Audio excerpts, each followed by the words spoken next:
federal funds, or we've been awarded federal funds for that project, which will pay up to 80% of those improvements up to $1.2 million. Walmart has also already paid $400,000 to this particular improvement as a part of that development. And we do expect this development to be under construction in 2015. As you recall, we did release a request for proposals for design services, which we expect to bring forth to you on August 11th for award and get that going. The Twin Lakes Parkway extension, the completion of Twin Lakes Parkway from its current terminus at Pryor Avenue to Fairview Avenue is also an improvement and will be a necessary improvement for some of the developments that are being discussed in this area. The estimated cost of that is approximately $3 million, and that cost already reflects $1 million in federal funding for the acquisition of right-of-way for Twin Lakes Parkway. Based on the likely development that will occur somewhere along this, we certainly expect this extension to be under construction in 2015. That improvement will also include traffic control at Fairview and Twin Lakes Parkway Terrace Drive. And the final improvement that will be considered as part of this is a traffic signal at County Road C2 and Cleveland Avenue. And again, necessary for any further development north of the existing Metro Transit parking ramp. Estimated cost for that project is approximately $500,000. And we do feel that that will provide significant benefit for existing uses on the west side of Cleveland in that area as well. So in order to assign benefit or pay for these projects, we do have the ability to assign regional special assessments. We would use state statutes, Chapter 429, and also City of Roseville Special Assessment Policy. And for regional improvements, it states that projects that benefit more than just the properties abutting the project may be assessed to all properties within the benefited area. Regional improvement projects can include arterial roads, bridges, collector roads, highway interchanges, intersections, or noise walls. In this particular case, we're looking at trips equaling benefit. Basically, if you have trips generating from your site that are going through one of these proposed improvements, you're receiving benefit from that proposed improvement. So we need to then figure out, well, which trips from which parcels are going through one of these three improvements. So the first step is to generate a trip generation rate that's based on assumed highest and best use for each parcel. And that's based on potential land use over the entire Twin Lakes area. And an average trip rate will be, not was, but will be calculated, and an average floor area ratio will be used to determine the total number of trips for each parcel.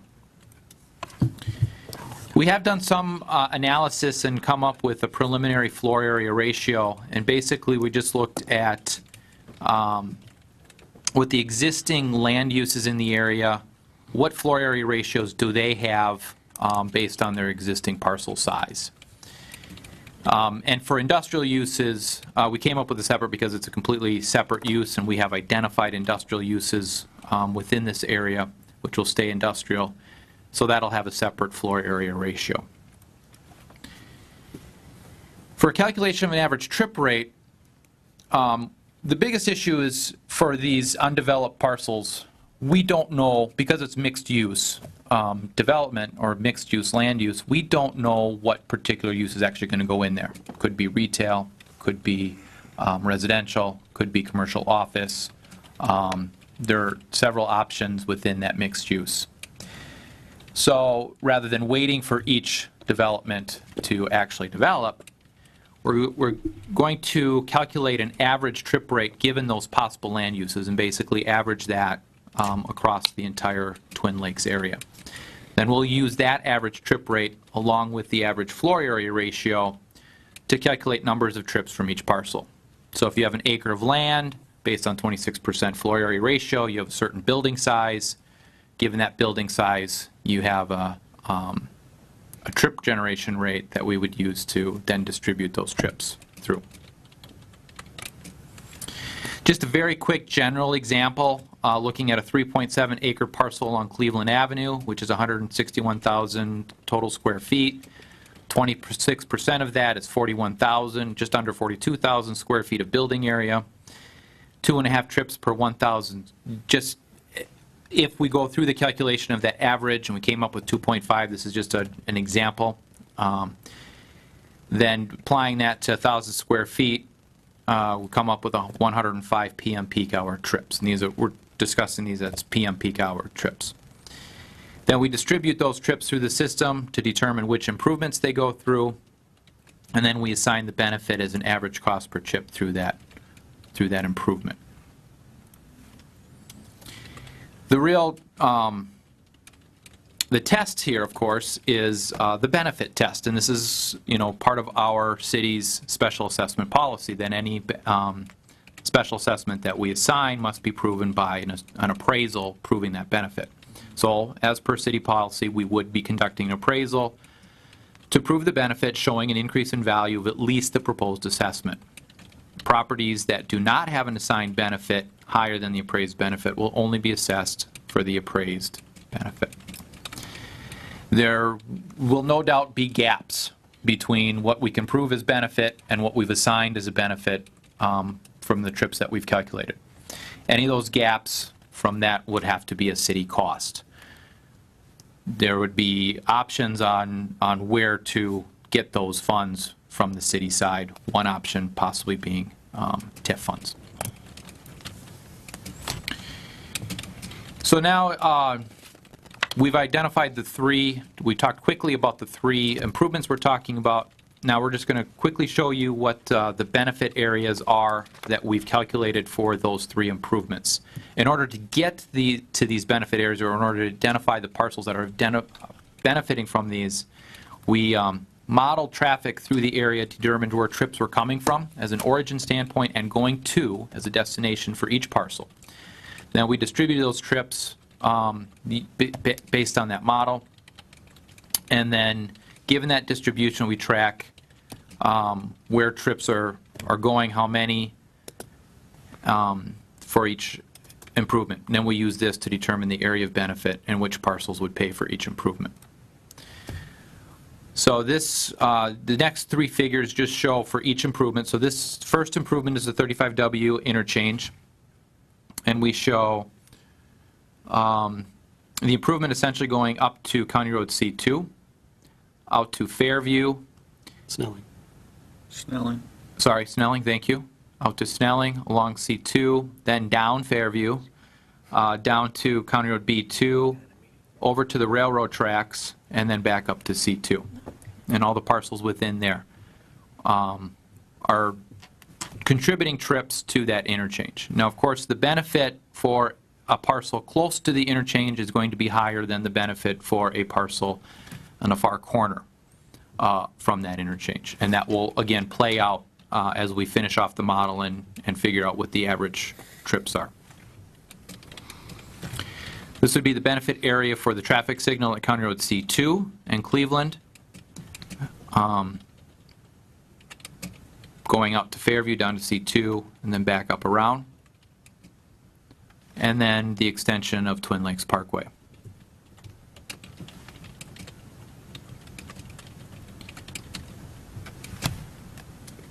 The next steps, we would have a property owner meeting in the fall of this year to meet with property owners, explain this process. We would then present a feasibility study to the council after that owner meeting. Once the council approves that feasibility study, improvements will be under construction. We would levy assessments as the individual improvements are completed. Based on the current schedule or the current anticipated schedule, we would likely recommend that we go ahead with the C2 at Cleveland signal and then levy all three improvements in 2016. And with that, very quick presentation. Take any questions from the council. All right, council questions. Councilmember Bratton. Mr. Culver, will you go back to the diagram of the 35W interchange impact area, please? I was wondering about I don't know, how we determine this. Clearly, this is an intersection that will benefit lots and lots of businesses, potentially. Yes. The improvement to that. And I can see how it will extend further south and in lots of directions here from that. How do we place that area? Councilmember Etton, Councilmember and Mayor, again, we look at that origin destination study, and once you get to a certain point to the north, and I was even questioning these parcels up here, but once you get to a certain point to the north, the origin and destinations actually favor County Road D. Yes. Once you get to a certain point to the south, the origin destinations favor either 280 or using 36 to get onto 35W. And as we get to a point further west, the trips actually go up to 88 and get on to 35W there, or using 280 to come up from the back end. So what we did take a close look at this dividing line from that model, and there seemed to be a clear break at this point as far as how many trips were coming from this area going through the interchange versus within the box. So it really does come down to that origin destination distribution model that we ran. Okay. I think I was thinking about some of those tank farms there and the number of tanker semis that are coming any direction through those interchanges along 35 is pretty significant. Right. And so I was wondering partially about their impact. Yeah, and we do hit, this is a New Star here, and then there's Magellan there. And we went back and forth on the Magellan ones, but again, that number just tails off once you get to that side as they start to favor because Highway 88 there instead. Thank you. All right, Councilmember Wilmes. This is maybe more of a comment than anything, maybe more for Pat. I don't see a whole lot different with this process than what we did with our overlay district that we were looking at. So, I mean, when you're taking the 429 process out and you're stretching it out that far, we're doing the same thing. Yes, and we are working, Councilmember, Mr. Mayor, that through the 429 process where we have the definitive benefit test, as Mr. Culver mentioned, we have to do appraisals of these properties. So to the extent that we can prove benefit, we should be in pretty solid ground. Where we cannot, we're going to have to come up with some alternatives on funding or scale some projects back. But the methodology in generating what the trips are generating are based in large part on land use, which is the use that we used last time in the cost allocation study. So we're going to appraise all these properties, they're going to have an appraisal, and we're all going to be sitting in a courtroom for the next 15 years while we mesh appraisals. Yeah. If I may, Councilmember Wilmes, Mr. Mayor, I think by spreading out, and we do have that ability, again, from our city policy and state law, it does allow us to do the regional improvements. They don't have to be abutting properties. There is that benefit test. But the other factor here is that as we do get further out, the assessments to some of the parcels out here will likely be in the tens of thousands of dollars or less. Many of the parcels down in here are looking at $1,000 to $2,000 in some of the very preliminary runs that we used. Again, we still have to hone in on an average trip generation, and some of that might change a little bit, but really the cost to these parcels on the outer lying areas are not that significant. So then it comes to a question of,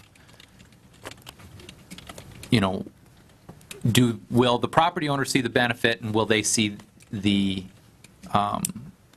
worth it to fight that given the cost of the benefit? But again, to Mr. Trudgeon's point, we do have to prove benefit on all of these too.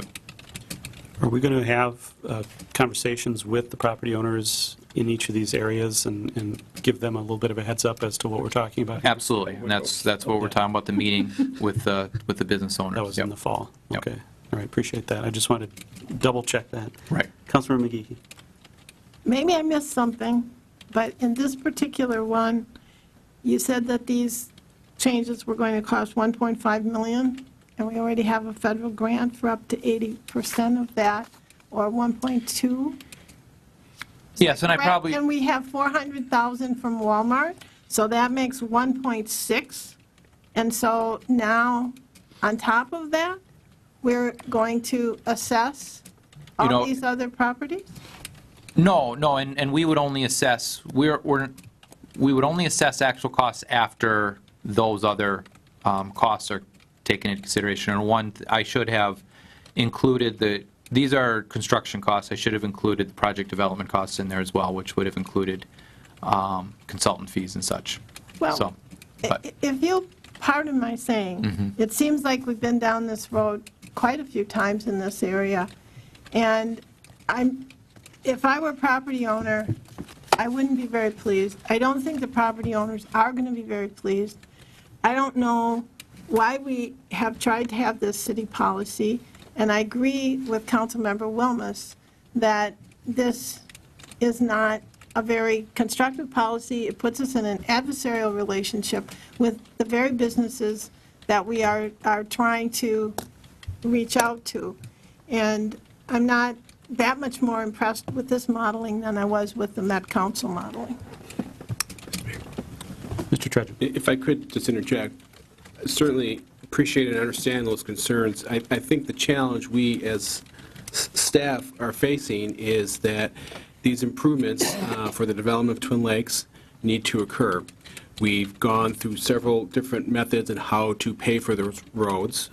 We've used TIF to a great extent to build the roads that we have as a result of being unable to charge the actual impact users to pay for that. We do not have any TIF balances to pay for it, even if that was something we wanted to consider. And it comes down to, if we want to build the roads and ensure that the development that occurs, especially in Twin Lakes, is dealt with per the AUAR or just common sense, we need to find some funding mechanisms to do that. The 429 process is under state statute, a method that you can do that. I can certainly see the points being made here. As the further out you go, the more difficulty you're going to have proving benefit. But this is going to be necessary unless the alternative is just to adjacent property owners and stick with all those properties with these costs here. I do recall, as part of some of the conversation, I'm not sure if it was about Walmart directly or as part of that there were at least one property owner saying, be more than happy to go through a 429 process even if my property is located a quarter mile away. It's unfair to do this cost allocation, burden it all on the properties that are in Twin Lakes because the surrounding area does generate some traffic and have some need for that improvement. So I totally understand where everybody's coming from. I think the difficulty is we have to find some solution in order to fund these roads here. And given that this is under the state statutes and an allowable use, we think that this is the best course of action to do at this point. Well, to bring up another thing, we've got Councilmember McGee. Sherman now wanting to develop one of those sites. This isn't anything they asked for or anything they need. They're right on Fairview. And so they can access their site from Fairview if they so chose. And so actually, because of Arthur and Pryor and Mount Ridge that we've already put in, there are a few things that we could do to open that up more. But if we want the PIC terminal developed in some large way into housing, we've already got quite a bit of access into that site, including some area there that we could make public access into Langton Lake Park. So I'm finding at this point, going forward with all of this and this assessment and given our history with impact fees and everything else, is dubious in my mind, but that's just my opinion. Other feedback from the council. Councilmember Laliberty. I have two questions. The cost of getting these appraisals is not in these numbers, correct? No. And that would be a considerable amount of appraisals to be done, I'm guessing. So I would appreciate if you could come back with some kind of an estimate on that.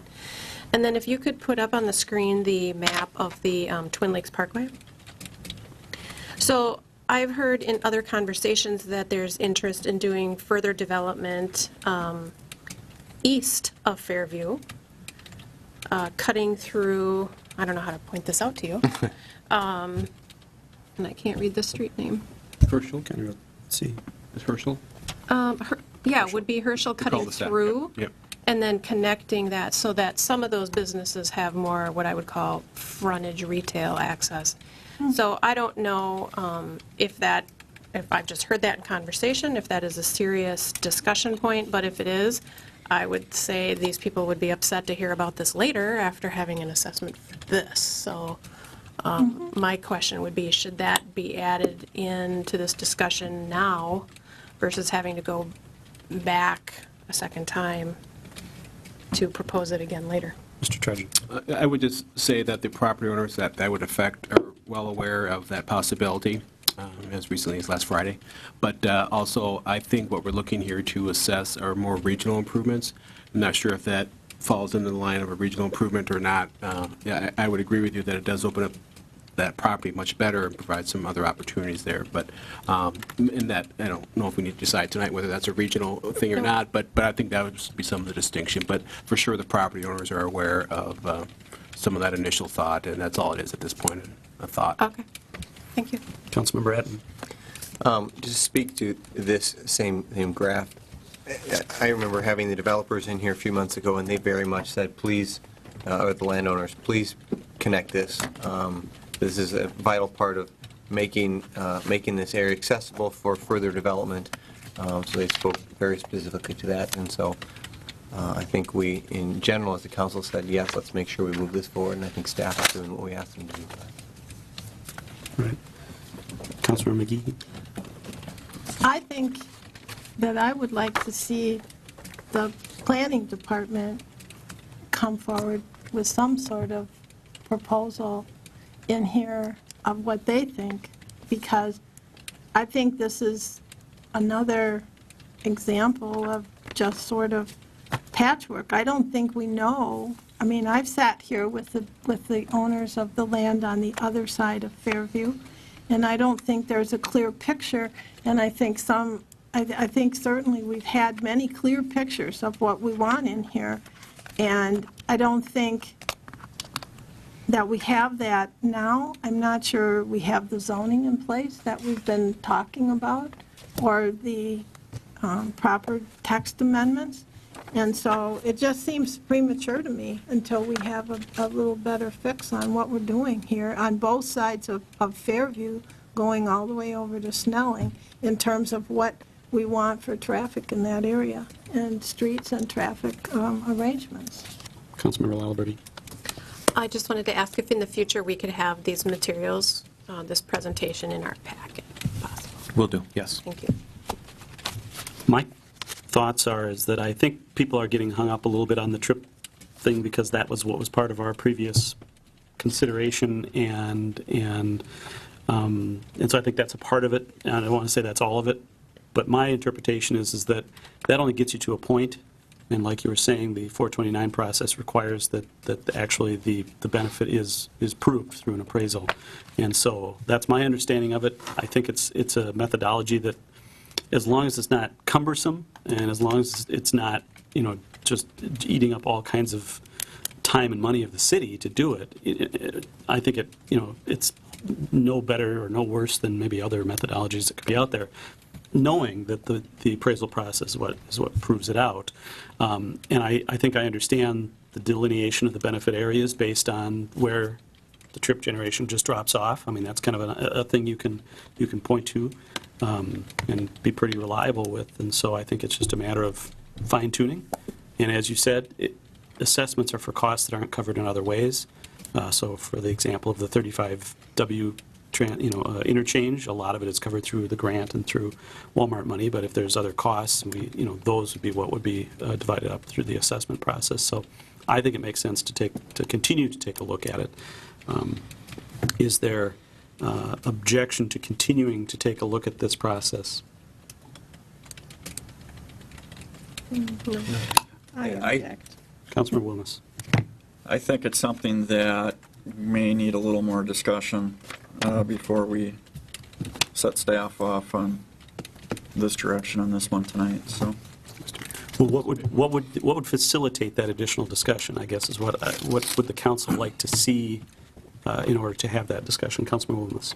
I would like to see where this has been used, perhaps in other areas of the country where it's been used in a similar scope, where geographically you are going as far as you are. I think there's an awful lot of homeowners who are brought into the mix here who are going to have a hell of an argument that their benefit of Twin Lakes Parkway is negligible. And so I think there's many aspects of this that we need yet to look at. So, and I'm not ready to tell staff that yes, this is the direction we need to go. And just to be clear, actually, staff isn't even requesting from us at this time that. So I maybe You're got a little. looking for that. I was maybe going a little bit ahead of that, Mr. I Trudgeon. was just going to suggest that any input like that is very helpful. On August 18th, we're planning to do a work session, and so we can tentatively have that continued conversation on the 18th as well. But any other additional information that would be helpful to help advance that discussion would be great. So I'd love to hear that, but we'll plan for the 18th of August, assuming. And I think it makes folks are sense to available. have some of those property owners in the area also aware of the fact we'll be talking about it on the 18th. And I would like to have Councilmember McGee. Councilmember Lalaberty's request for the cost of appraisals Yep. and so on, any costs that will be borne by the city. Project costs besides just the Project construction costs, Yep. development costs, whatever costs there are that aren't showing up here. So a little more refined analysis, but not necessarily, let's go with the finished product at this Right. point. Yeah. Does that make sense to the council as to what we're looking for? Councilmember Lalaberty. And could we get this PowerPoint sent to us after the fact? Okay, thank you. I would also suggest that we actually make it a part of the packet for tonight's meeting for the, so that folks referring back to this meeting, including ourselves, can have it accessible. Mr. Trudgeon, you have a comment? Your last comment about informing the property owner as well, I think every meeting we have is a public meeting. We're so early in the process, I want to make sure that we don't have people coming asking questions we can't answer so early in the process, as we're still talking about the general property. Certainly, everybody's welcome, but if somebody's going to come and say, well, how much is it going to be on my property, we're not going to even be close to knowing that. So I just want to temper that Well, a I think little we bit. have to be clear about that and how we communicate with just as folks. long But as I we think, that folks may have some comment on the concept Sure. as well, and I think we want to know what that is. All right? Anything else on this item at this time from staff or from the council? And again, feedback from the council to staff in regard to what we're looking for that 18th discussion would be helpful. Thank you, Mr. Culver. Appreciate it. Thank you. Next on our agenda is City Manager Future Agenda Review. Thank you, Mr. Mayor. Well, start with August 11th, our next meeting. We have a couple things I want to point out. We're planning on having a budget hearing, an ability for the public to come forward to talk about the city manager's proposed budget. If you take some additional input, we'll be getting some additional wording out and notice out, I should say, to the public here in the next couple days in regards to that. We also have a slew of community development topics from the Twin Lakes perspective and text amendments, Terrace Drive and Fairview Avenue zoning map, the housing and commercial districts that we tabled at the last